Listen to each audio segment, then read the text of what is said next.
dit in Maatieland vir my studente. En nou daardie tyd was dit vir my gewees, dan stap ek na klas toe, of ek ry met die fiets klas toe, en dan kom die mooi meisies van vooraf, en dan groet julle, en dan groet hulle jou vriende terug, en baie van hulle het jy die name geken, maar ek het nou so 'n paar jaar gelede stap ek een dag daar in Stellenbosch, en die mooi meisies kom weer van vooraf, en ek sê vir hulle eers so mooi vriendelik goeiemorgen, en toe die antwoord ek kry, morgen kom, ja, toe weet ek die oor wat kyk is nog dieselfde, maar die oor wat na my kant gekyk is nie dieselfde nie, maar ja, ek gee nie om.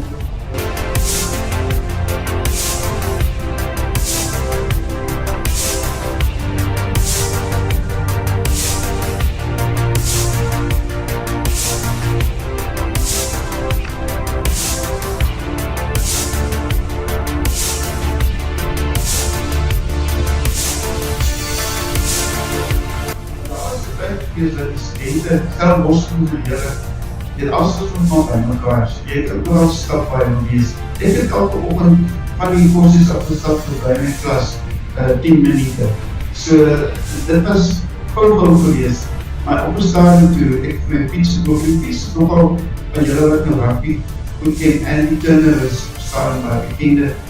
internationale rugby skeisser, by toetsie word geplaas. Ek het by hom sy fiets by hom gekoop, en is om 80 geruid fiets gewees, al enkele fiets, en ek het met haar fiets,